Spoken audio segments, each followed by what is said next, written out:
Hello, hello, everyone. Greetings, greetings, greetings. I had to go turn off the fountain because it makes a lot of noise. Well, you're here with me in my office. So that's cool, working Saturdays.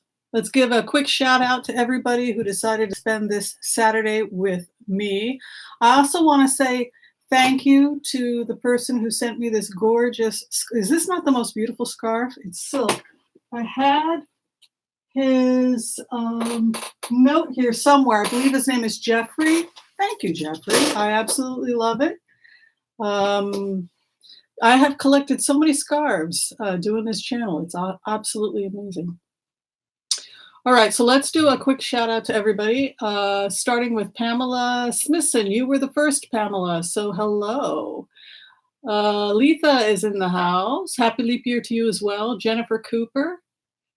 Let's see who else. Patricia Jones is here. Sarah Glantz, hello. Laura Harvey. Catherine Herrick is in the house. Hello. Patrick Mora. Sarah's here. Shop Girl. Teresa. T-Bar. Pace yourself. I like that. Dale Thomas. Journey's Angel is here. Catherine the Elder. Very nice. Noelle is our moderator extraordinaire, and we welcome her with gratitude. Sock Monkey's here. Terry Solaris, Egypt is in the house. Got to take my trip to Egypt.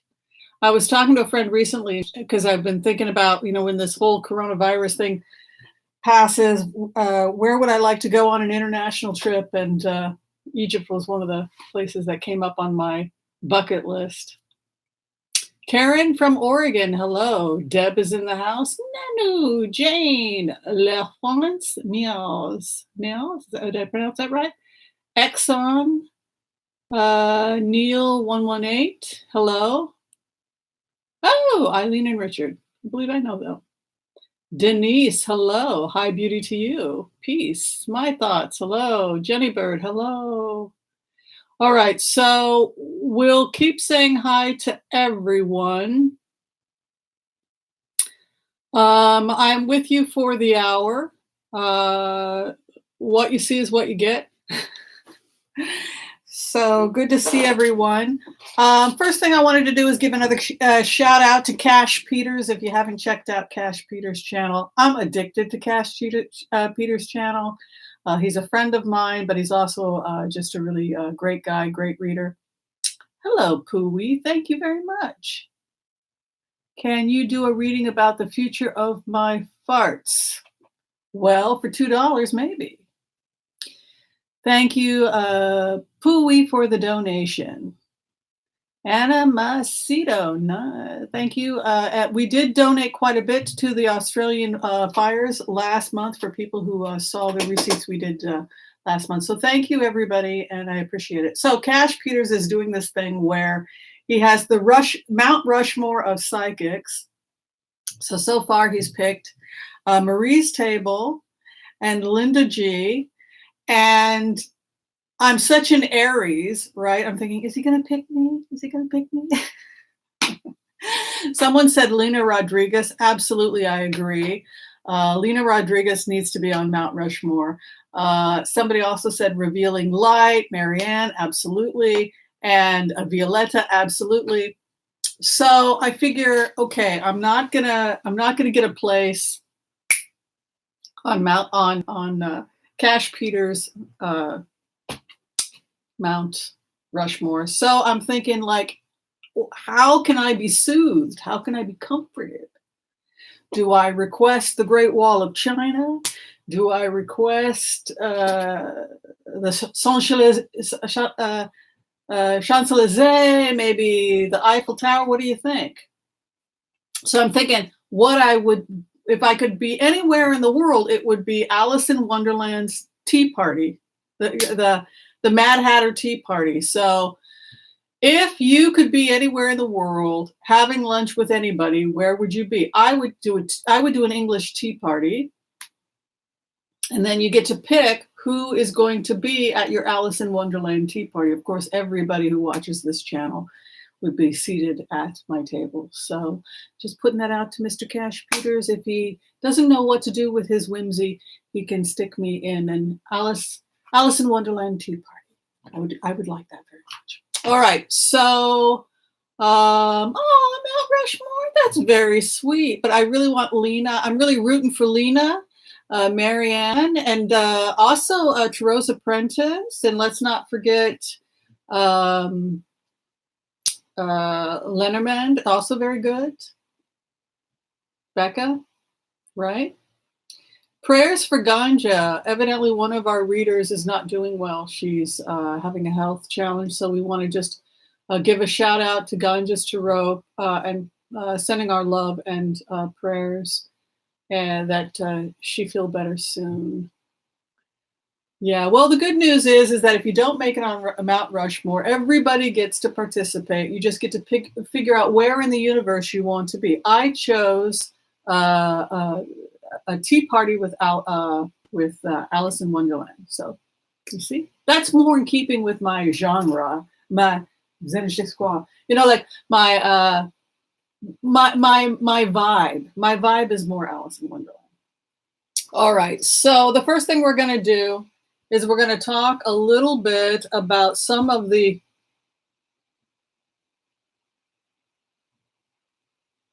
a little bit more about the remote viewings we've done up to this point. I know people have asked me to talk a little bit about the remote viewings. I do follow energy.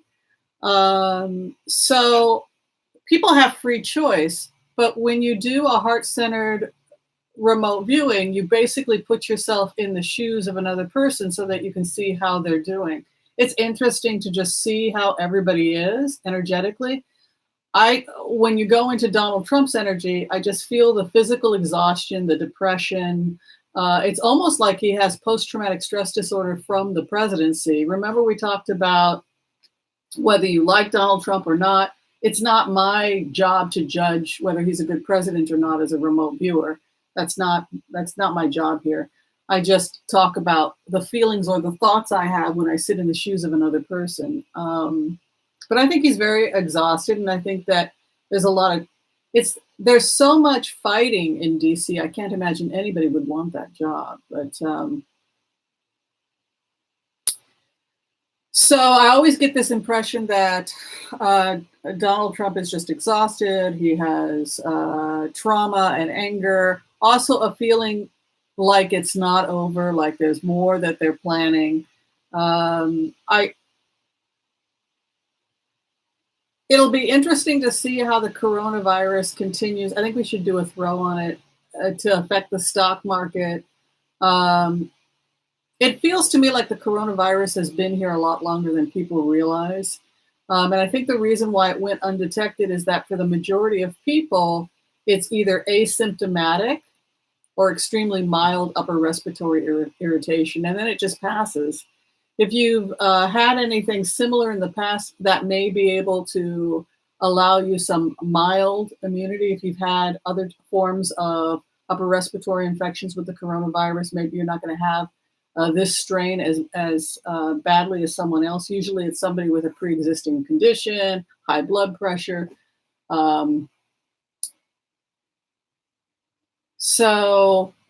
Yeah, people had also asked about my teas. I'm still making them. If you want to get an immune supportive tea, just send me an email at whimsyanderson@gmail.com, and then also send me your full address, and then I'll send you the PayPal information. All right. So so DT comes across as exhausted. What I like about Bernie Sanders when I was doing energy meditations on him is just the focus, the concentration. He really believes in his campaign, and he really believes in what he's doing, and he really believes in the strategy. And what's interesting is how much help he's gotten from young people in terms of just organizing him. Who knows, maybe he'll pull it off, but he has a very nice focused energy. Elizabeth Warren is an interesting energy to go into because people on the right and conservatives, the more moderate Democrats have actually asked if she can stay in the race, and that's because they feel like she is splitting some of the momentum with Bernie Sanders. The concern is that by the right, by the blue dogs and by the moderates, is that if the strategizing just blows my mind. But the concern is that if Elizabeth Warren drops out, that her voters will all go to Sanders. So I thought that was kind of interesting.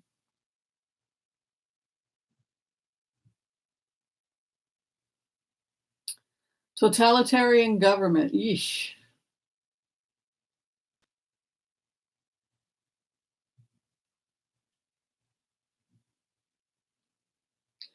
Okay, so what I want to do is, does everybody want to get a group reading before we do the blitzes? So with a group reading, because I prayed last night about it, I did a meditation to kind of prep us for a group reading. And a group reading is where we look at the energy of where everybody is in the group, the collective, and what the best message is for us in order to be happy and in order to take care of ourselves. So I think what we're going to do is, just to get us connected as a group, I think let's give ourselves a reading as a community. Does that sound good? And then I'm here for an hour for blitzes. I haven't done blitzes in a while. It's good to see everybody. All right.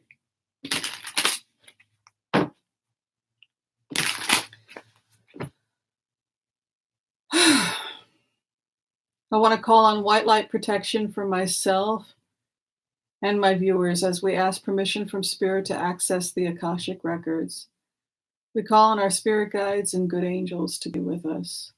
Give us the clarity and the wisdom that is needed to empower all of us to make the best decisions that we can for ourselves, for the people we love, for the planet, for our families, and even to help those we have strife with. And together, let us say, Amen. Amen, everyone. Let's go in. What do we all need to do now in order to become happy?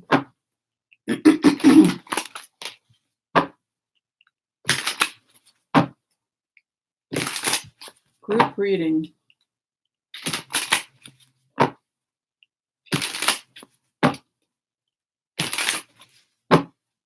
I'm excited.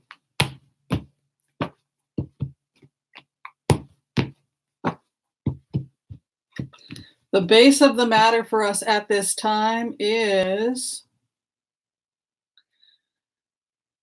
interesting. The Seven of Pentacles is to watch one's money. It's the money tree. It's the harvesting of one's fortune.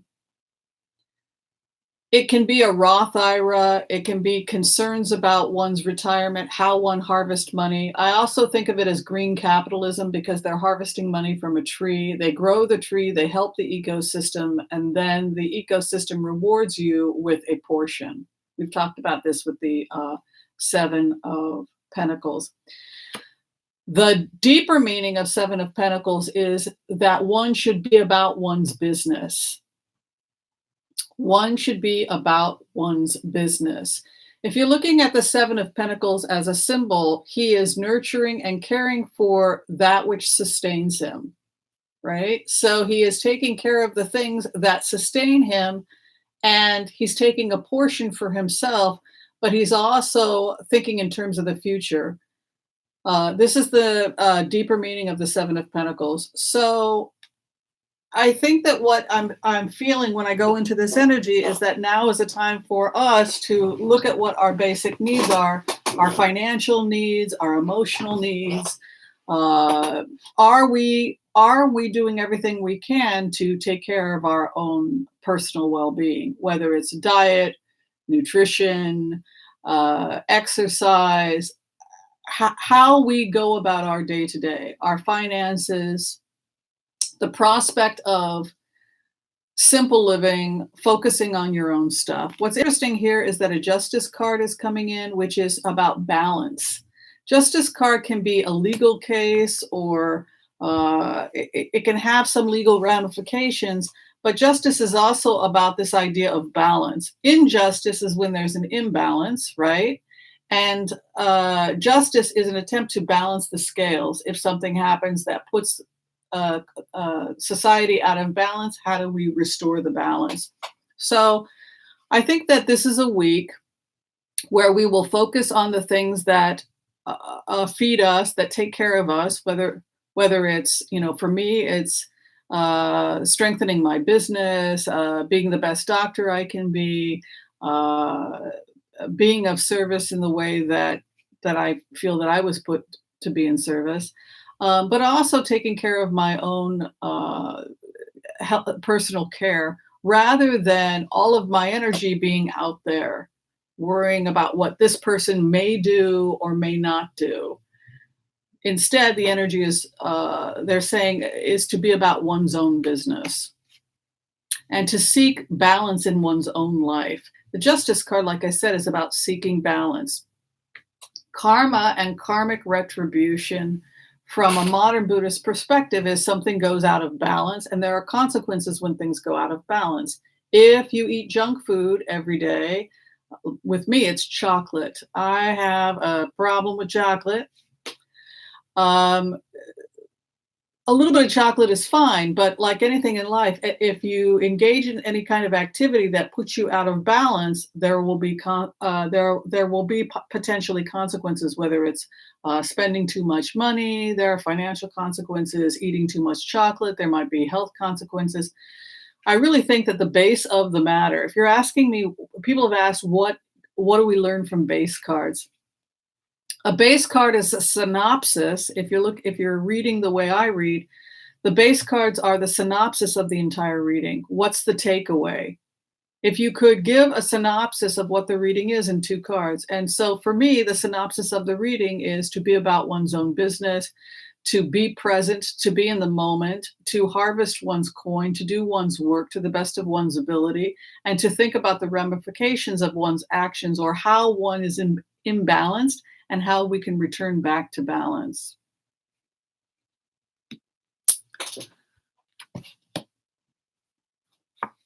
The Defender of the Earth.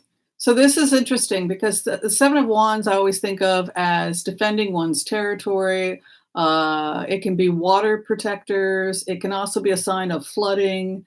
If we're looking at an environmental aspect to the 7 of Wands, this is a need to keep one's own home in order, keep one's own. It's a full-time job to take care of ourselves. This is why when we are about our business and when we're taking care of ourselves, we don't have time to be gossips. We don't have time to be yenta. Sometimes I can be a little bit of a yenta. That's a gossip, you want to know what this person's up to, that person's up to. But a reading like this is telling you that if you've got a lot of time on your hands wondering what other people are up to, it probably means that you are not engaged in your own work. So 7 of Wands is to establish territory, to defend one's own territory, but there's also about taking care of one's home, taking care of one's property, one's finances, one's Roth IRA, seek balance in your own life. If you have imbalances, if you've gotten out of balance because it's cold and you didn't get enough exercise in, or you're stressing and you're not sleeping enough, there are consequences to that. So the card reading is talking about be mindful of how you can be imbalanced, as opposed to imbalanced. The Defender of the Land, or one's territory. And then you can see a nice 6 of Cups comes as a reward. So it feels like spring has come early. I know my allergies have come early. Knight of Cups is the suitor's card. It could be a time when we're starting to feel very romantic, creative energy. I think of musicians, minstrels, that beautiful energy that comes in with the Knight of Cups, which is not just a romantic time, but it's the time when the snows melt, spring is arriving, the sap is flowing, our creative, our artistic, and our romantic endeavors we begin the journey towards creativity, romance, etc. We begin the quest. What is above us, we're coming into our power in a really nice way. This is a week when people are going to start feeling between now and Passover, Easter, I would say just during the time of Lent. And that's probably why we have these types of cards, because both Lent and before Passover share a lot of the same energetic ideas, which is that you clear out the old and you prepare for the new. Uh, uh, we do spring cleaning, getting rid of getting rid of the leavened bread, bringing the matzah in. But the symbolic purpose of it is that in ancient times, in the wintertime, people would hold themselves up. They couldn't go outside because it was too cold. And then in the spring, they would open up the house and they would let the air in and they would clean and prepare for the new year. So there's a feeling of that coming in here. Power, taking care of one's own business, healing one's life, focusing on living a balanced life, and also energy returning. If people had felt that they were drained before, they may start feeling like their energy is starting to come back again. The Ten of Pentacles, one's inheritance. Again, there's a karmic aspect to the Ten of Pentacles in the sense that it's an inheritance card. We reap what we sow. So there's a lot about this idea of be mindful of what you co-create. Coming out of a Sun card or a feeling that we all have the knowledge necessary in order to do better. This is a time of awareness. I like the fact that the Sun is in the 5th house because it shows that there's a clear-headedness here. A clear-headedness and an awareness that we know what we have to do in order to take care of ourselves, that we are not walking around in the dark, clueless. And I like the fact that we have a Magician card in the 4th house, which would suggest that we are in a power position and that we are very mindful of this, our karma, our inheritance. What's interesting is that the archetype coming to us is the Queen of Swords. Queen of Swords is a very powerful archetype to be coming to us in the 6th house. Somebody had asked me to talk about my houses. This is 1st, 2nd, this is 3rd, this is 4th, this is 5th, and this is 6th. 6th is near future. The Queen of Swords is the archetype of the empowered woman. She tends to be older and wiser, and she realizes that she doesn't want to waste her time on the past. You will miss your present if you spend too much time in the past. It's interesting card for us to get in the near future in the sense that we're being taught or we're being encouraged at this time in our lives to recognize how we may be negatively impacting our own lives. This is something that I've become increasingly aware of, is the ways that I almost hypnotize myself by running the same tape over and over and over again about who I think I am or who I should be or who I think other people should be, rather than making a conscious decision that the past is dead, right? She's the queen that has the past behind her. She already knows what she needs to do. She's in a position of power, 2 major arcana cards fueling her. She puts the past behind her. What am I going to do now, today, in order to be happy, in order to be balanced, in order to take the best care for myself, my finances, my family? What is my karmic load? Not because you're a bad person, but everybody comes with a load of something. And sometimes our day-to-day actions can accumulate into something that is either positive or not positive. If it's gaining too much weight in the winter because we didn't want to go out, we didn't want to exercise, we wanted to sit and watch Netflix and eat chocolate, now I am reaping what I sowed, right? Karmically. It doesn't make me a bad person, but it means that now is the time for me to go into balance and to become, and I'm consciously aware of the consequences of those choices. Queen of Swords doesn't sit around and grieve. She's done the grieving. She puts the past behind her. She moves on. Try to be present in the moment. Before enlightenment, chop wood, carry water. After enlightenment, chop wood, carry water. Be present in the moment and make a conscious decision that I'm choosing consciously to be happy, and I'm choosing consciously to nip it in the bud when I start giving myself negative feedback. Going from a rocky situation into a smooth situation. This is a great card, the Six of Swords, because it can often be symbolic of somebody who steers the boat out of a potentially bad situation. But again, the fact that the fourth house has a Magician card, the fact that the seventh house has a Six of Swords means that there's personal power. One is steering the boat. One is taking responsibility for one's own life, rather than this passive idea that things are just happening. It's destiny. That's not really a modern Buddhist perspective. Destiny is happenstance, chaos versus hard work versus, what do you have to work with and how are you working with it? Your intention, slow, steady work. How do you become how do you get to Carnegie Hall? Practice, practice, practice. The day-to-day slow, methodical acts it takes in order to see progress in anything that we're attempting to develop in our lives. My greatest goal in life is that I can be the best healthcare provider that I'm capable of becoming. So if that is my goal, if that's my focus, if that's my intention, then I understand with something like a Ten of Pentacles in the third house, it makes me aware of the fact that I build that structure, I build that karma, that inheritance every day, bit by bit, through my daily actions, steering the boat.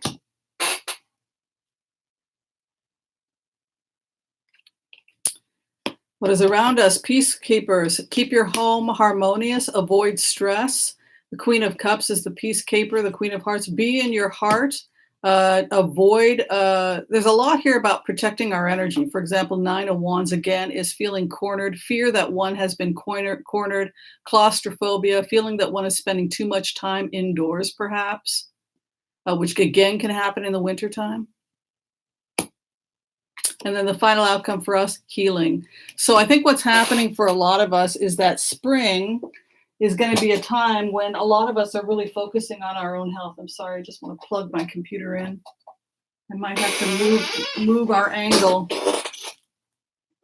So it seems to be suggesting that the main focus for all of us going into the week, certainly going into the spring. Oh, thank you, Astrid. Very kind of you.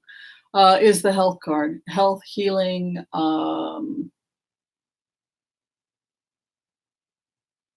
Less time spent worrying about what other people are up to, more time spent taking care of ourselves, getting rid of my tire from eating too much chocolate.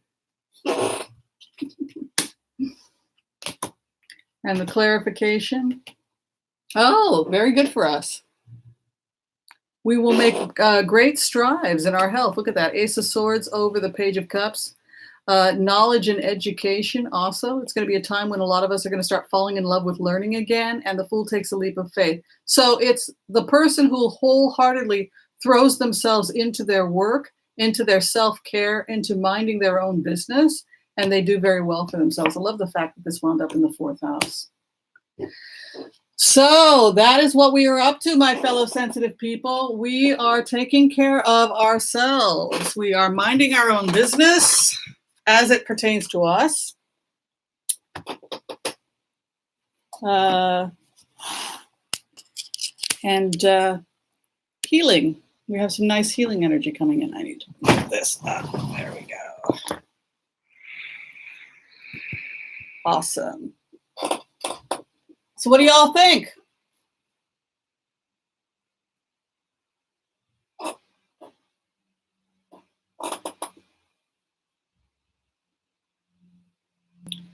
Yeah, it's interesting. Somebody had asked about meddling with your work. That's exactly what the cards are talking about. It's there's almost like an aspect to it where we're retreating from things that are causing the hope and the fear that one is feeling cornered, and instead the focus is on one's own health and empowerment.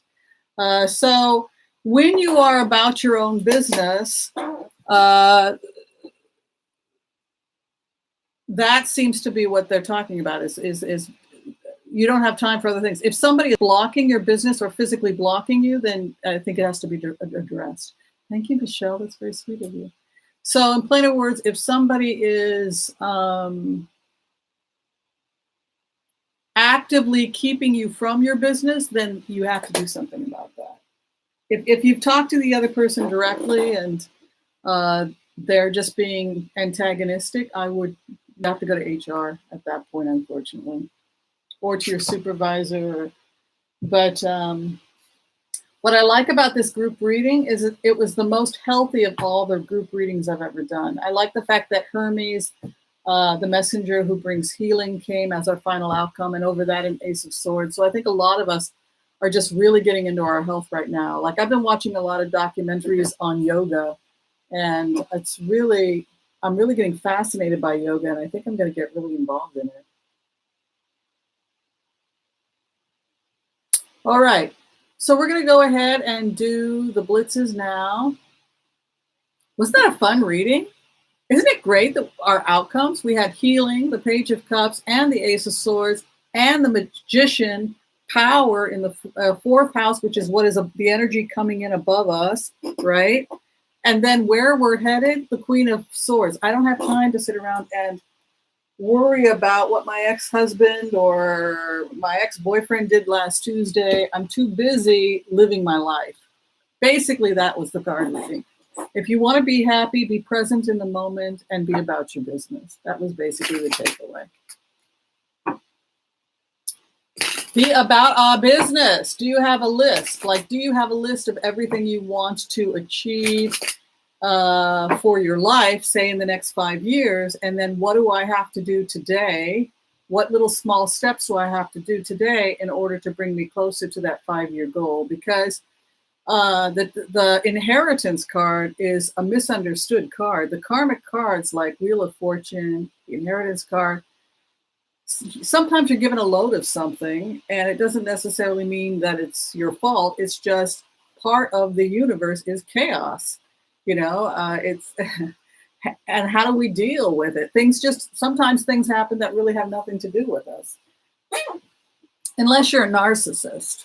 I dated a guy once that was a narcissist. He was convinced everything was about him. That's you know, I think sometimes wisdom, when we get older in our spirituality, is when we start to realize, no, it really doesn't have anything to do with me.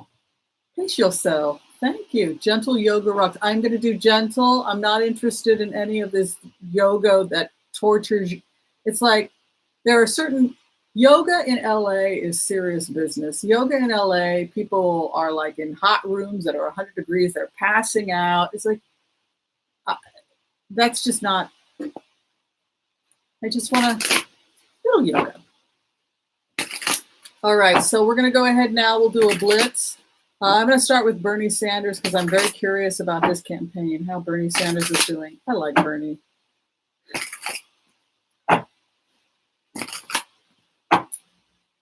I was raised by parents that politically are on the same exact page as Bernie Sanders. So that was kind of that generation of liberal, progressive thinker. What's going to be with Bernie Sanders' campaign? How is he doing? Is this not fun or what?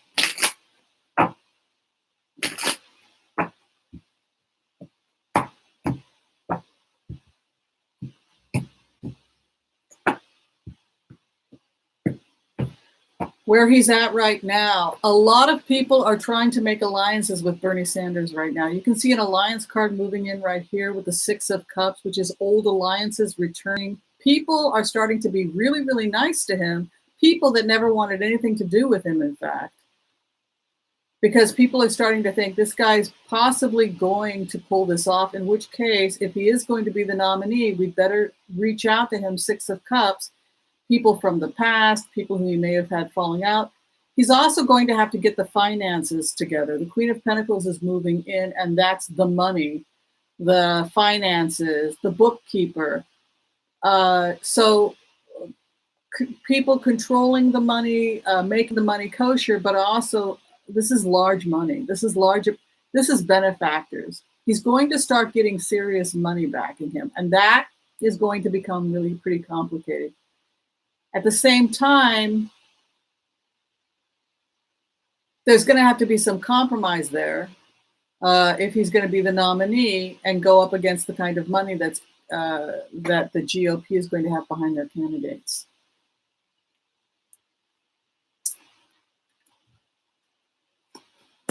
The first house, we have a 4 of Cups. This is something I see a lot with him. Sometimes he's his worst enemy. He rejects offers. No, I don't want your money. No, I don't want your help. No, I don't want to compromise.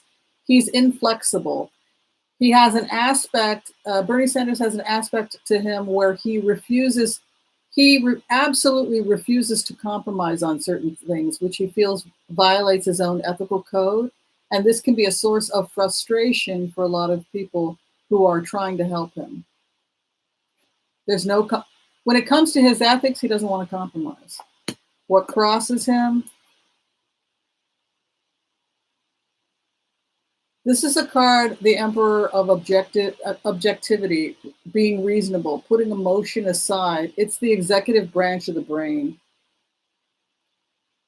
There's a feeling that the emotionalism or the ethos that Bernie Sanders is talking about may be in conflict with what is realistic for winning the nomination and also winning the presidency.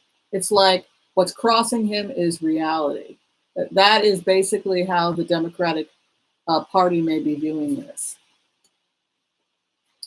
What is above? New partnerships. He's going to have to, it's really for him right now about determining how he's going to have new partnerships and new relationships in an environment where people don't where he doesn't necessarily want to work with certain people. He's going to have to figure it out because Four of Pentacles is in the third house, which suggests that he's, again, retracting, holding on. It's the 4 energy.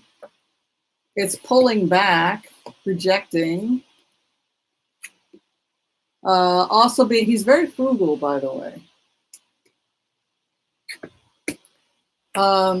It's a very frugal campaign. Despite the fact that he got a lot of donations, he's been very, very frugal. He's also already getting international support. You can see the world card coming in. So there are actual international leaders and foreign countries that would like to do business with a Sanders, with a Sanders White House. I think Europe, etc., feels that they would have an easier time with Sanders. I keep seeing this transformation happening over him. The Death card coming in with a new partnership. I don't know what this is about.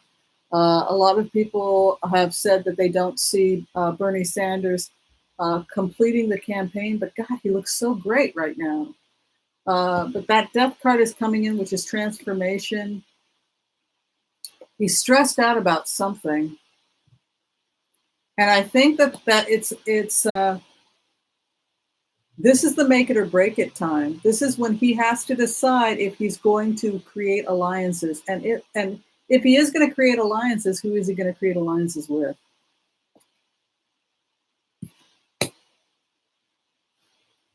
That is the big torment for Bernie Sanders. How much does he compromise? He's going to have to work with the established Democratic Party. And that is, I think, the source of stress for him. Yeah, he doesn't decide the ethos. The ethos is in the 8th house. In plain words, he's going to be butting heads with the very people that are going to help him get elected. So if the Democratic Party is reaching out to him and saying, it looks like you're going to be the nominee, here are the resources we can supply, here is what we think you should do and strategize in order to win, here's the money to win, here's our ethos, that's his conflict. The hope and the fear for Bernie Sanders, that they can come to some kind of an agreement, the Queen of Cups, and then the final outcome is the truth comes out, the High Priestess, enlightenment and awareness, the clarification for him. Boy, this guy is tough. The King of Swords, he has very clear boundaries.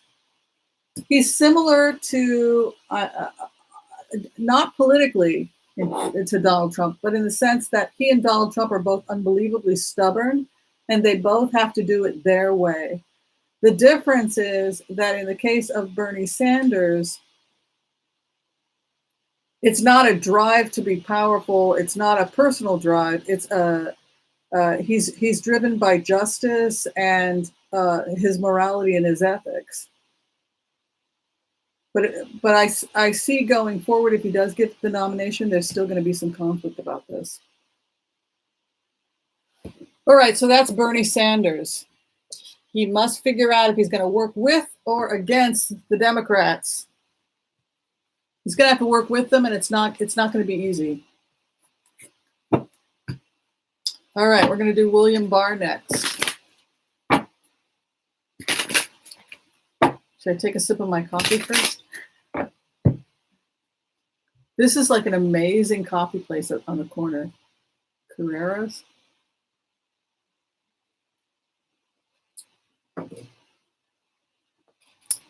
All right, what is the future of William Barr? I think William Barr is in trouble.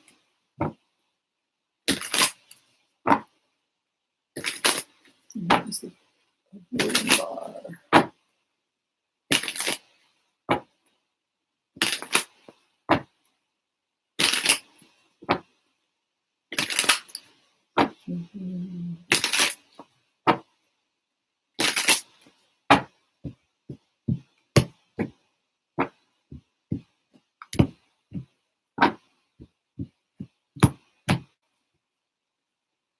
He always says the same thing when you go into his energy. I'm trying to get my work done, right? 8 of Pentacles, the master at his work, the Temperance card, negotiating. The number one complaint about him wasn't corruption, it was micromanaging. That was actually what people said about him. He was always on top of their work in general. The fact that there's a Temperance card coming in with the Master's card, 8 of Pentacles, leads me to suggest that he's going to have to change his management style a little bit, because Temperance is about negotiating, working with people. So he may have to become a little bit less controlling in his job. 10 of Swords is there. So it's interesting. You go into this energy and it almost feels like his job could be taken out from under him. That's the best way to describe it. This is the worst card in the card chart, and it's where he's at right now. This is to be stabbed in the back. It also has an element to it of having been betrayed. This is something we've talked about before with William Barr. This feeling that he assisted somebody, and then we also see this with Mitch McConnell, to be stabbed in the back. What crosses him? The end. I think he could theoretically try and make nice with other people at the Justice Department just because he was a little harsh on them. At the same time, he could be leaving. You can see the card here. The Knight of Wands, Pentacles goes nowhere. Boom.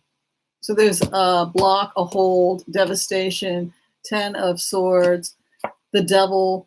That can be addiction. It's in his 4th house. It's what's above him. So that's not good. It can be a feeling of being in a codependent relationship that has control over you, because the 4th house can also often be a feeling of what controls you or what is over you.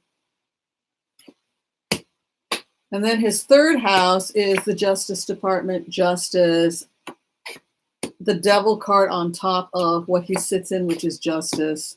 What a mess. He's coming out of a state of grief, trying to build alliances with former colleagues. The 6 of Cups, old alliances returning. It's interesting. This feels to me like he destroyed a bunch of relationships, or he harmed a bunch of relationships because of his behavior in the Justice Department, and now he's attempting to correct it with the 6 of Cups.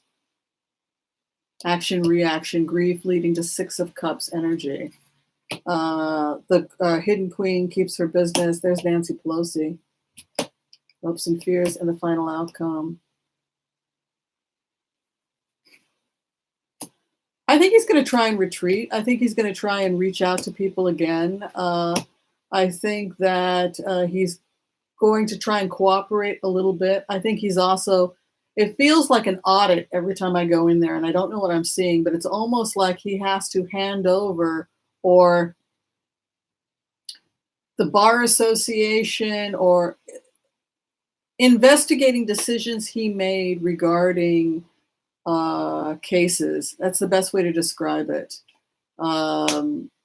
He's going to have to start justifying his choices or his actions because of reports that were placed about his behavior.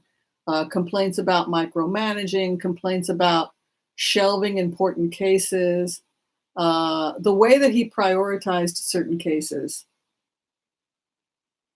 That's the best way to describe it. So I think he's in a pretty bad place. I think he's trying to make peace with people. I think that if he cannot work this out, I think he's going to quit. I think he's going to be forced out. But right now he's in that friendship mode where he's trying to reach out to people who may have felt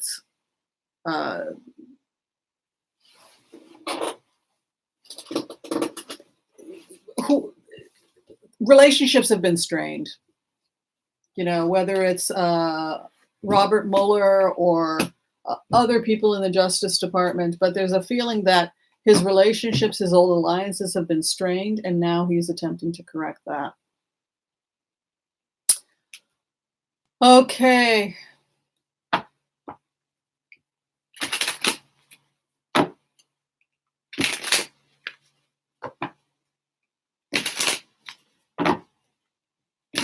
I'm going to go ahead and look at the withdrawal of American troops out of Afghanistan, and I want to just see how it could potentially be something really positive if we do have a successful transition. Remember when I did remote viewings and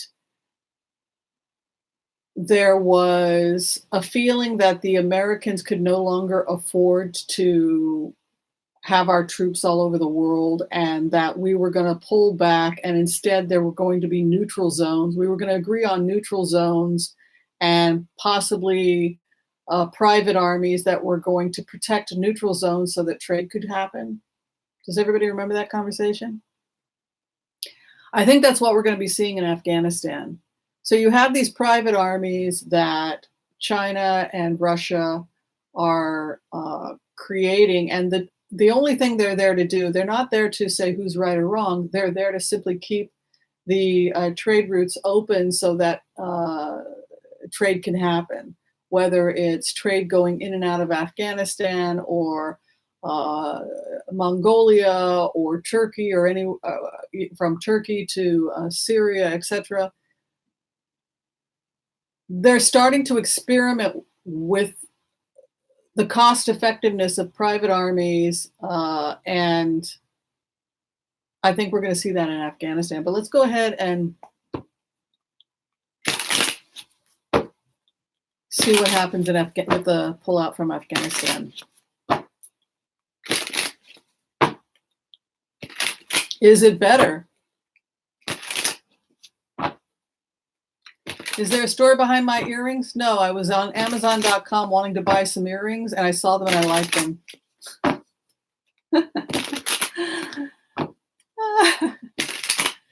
And they don't hurt my ears when I sleep like the Post do, so I never take them out. All right, so withdrawal from Afghanistan. American troops.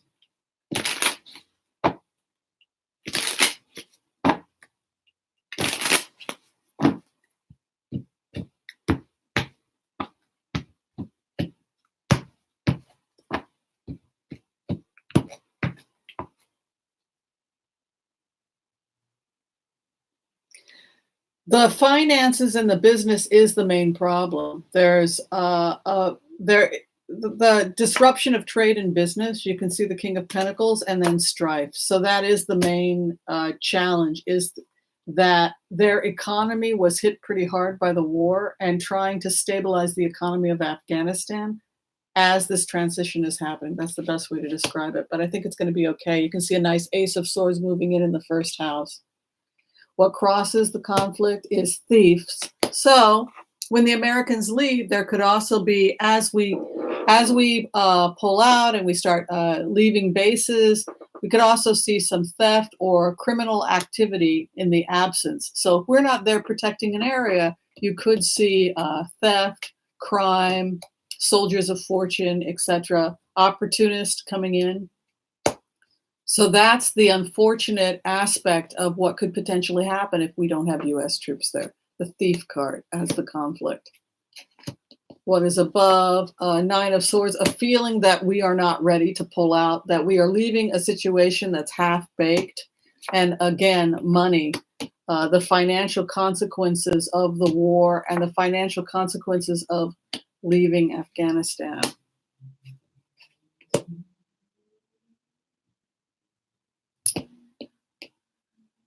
There is the withdrawal of the troops.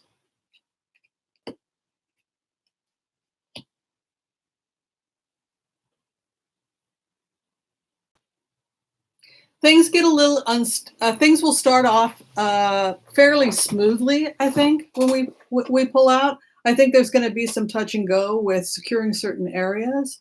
I think with the thief card there's going to be the transition is the most vulnerable time. However, I think long term, the situation becomes stable, and Afghanistan potentially can become quite profitable once there's less warring. The transition that's coming for Afghanistan theoretically could wind up putting them in a much better place financially long term, and even in the future potentially, see hard worked, Ten of Pentacles, could potentially even turn it into a tourist destination. It's being transformed very, very quickly, and there's a lot of economic opportunity for Afghanistan. It's placed in a wonderful area because it's close to Pakistan, China, Iran. So strategically, it's a beautiful area if you're looking at trade and resources, if you can just stabilize it in terms of violence, etc. But boy, what great cards for the long-term effects of Afghanistan. Nice Six of Pentacles and a Ten of Pentacles is the outcome. So I think that long-term, the area is going to become very stable. All right, very nice.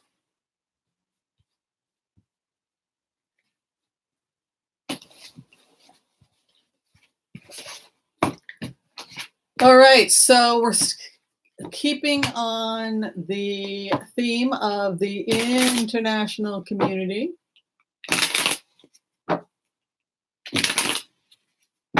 Let's go ahead and take a look at Iran. I know that Iran, yeah, Bernie wants the dark money out. I just want to take a look at Iran. I know that they got hit really hard by the coronavirus, and I just want to check and see how they're doing. If Iran's going to continue to have escalation of problems with the coronavirus, or if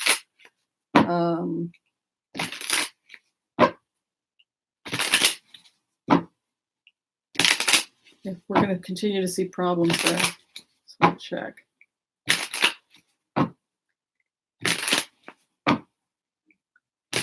They had something like, they were saying an 11% mortality rate, which doesn't sound right. More than likely, it has to do with their public health is not screening. And so a lot of people are not getting screened.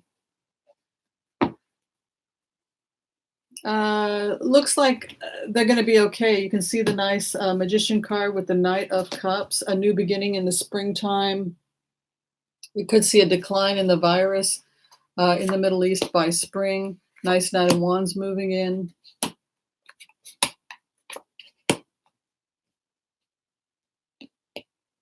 Negotiation. You know what it feels like? It feels like they're going to be doing a series of antivirals. Nice Queen of Wands moving in. They're going to start treating it. It's not through a vaccine. It looks like it's going to be like a triple antiviral therapy or something like that, because the Magician card is moving in with the Knight of Cups. So there's a solution, the elixir, right? We've talked about that. The Knight of Cups, who brings the Holy Grail, the final outcome. Queen of Wands establishes balance, right? My way or the highway. Hopes and fears to be victorious. What is around them? Chariot. The Masters are at work.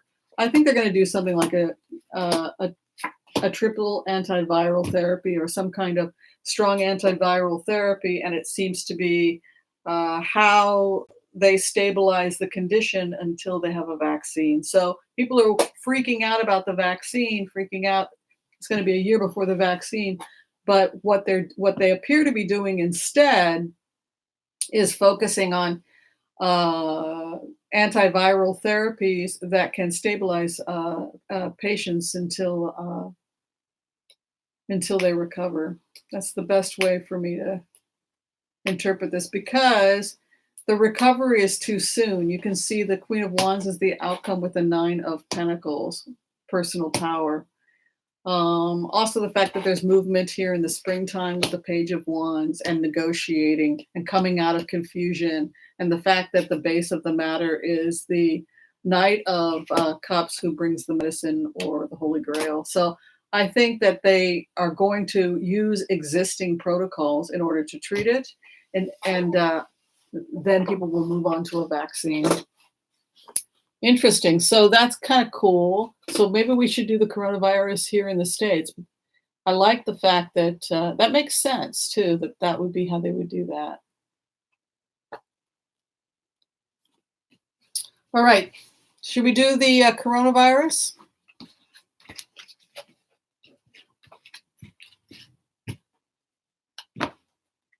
These kinds of things were scary, a lot scarier back in the day.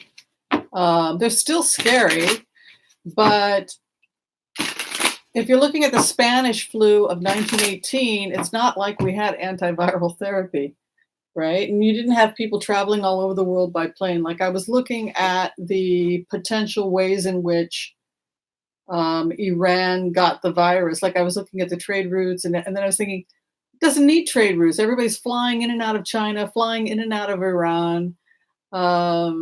So tracking viruses gets to be really, really complicated. All right, the future of the coronavirus. We'll just look at the United States. Let's see.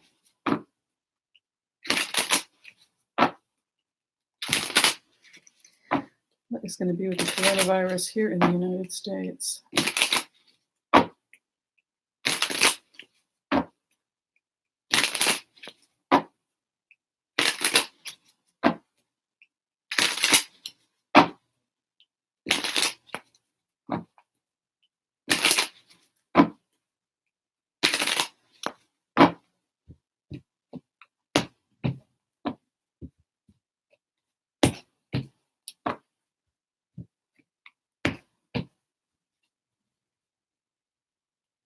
Queen of Swords.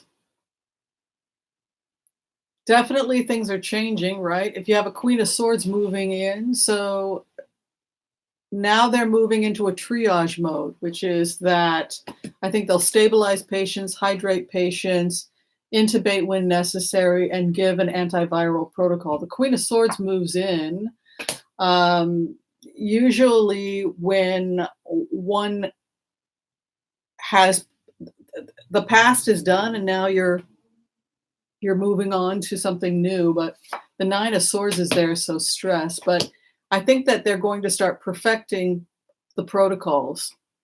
Seven of Cups, right? Looking at different options. A Judgment. It looks to me like we have enough now to be able to treat.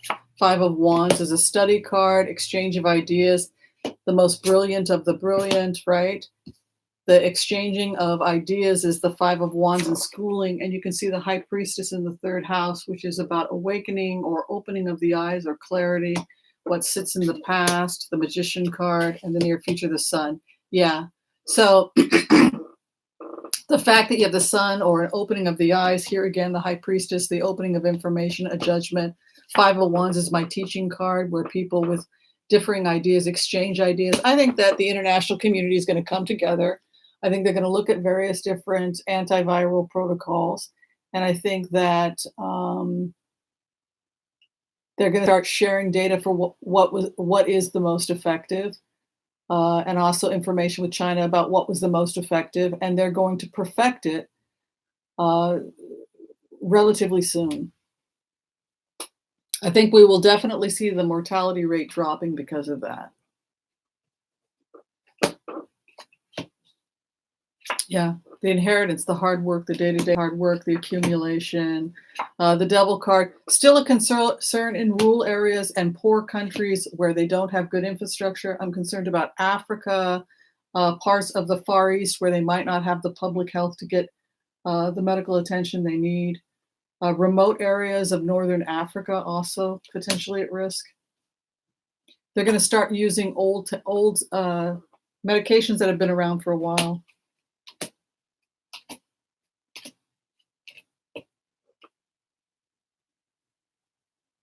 Yeah, I mean, the Eight of Cups is the outcome. I think the takeaway here for America is that this is a crisis that could have potentially been a lot worse. And what we will learn from this emergency is not just holes in our own infrastructure, but also we will start coming up with protocols to deal with these types of emergencies. And so we're going to learn a lot from this.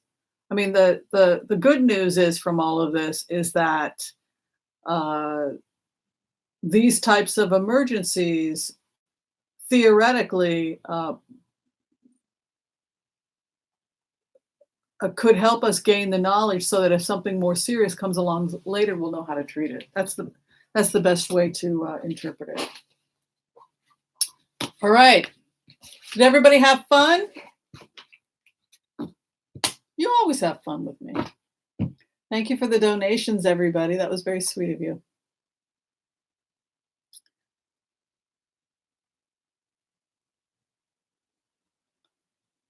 It's already mutated? Yeah, it'll mutate, and it'll mutate many more times, probably.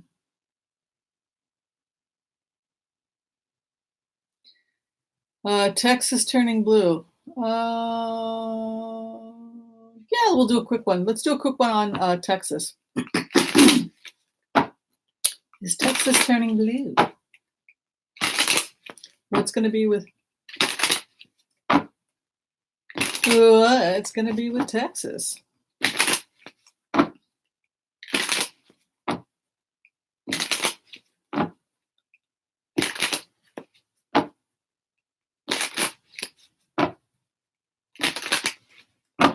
Well, it's the economy.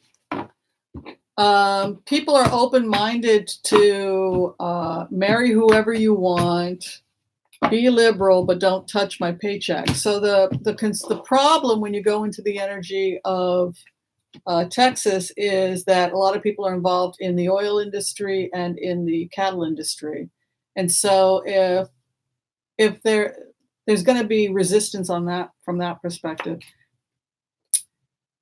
Ace of Wands with Donald Trump still has a strong hold there, and it's mostly economic.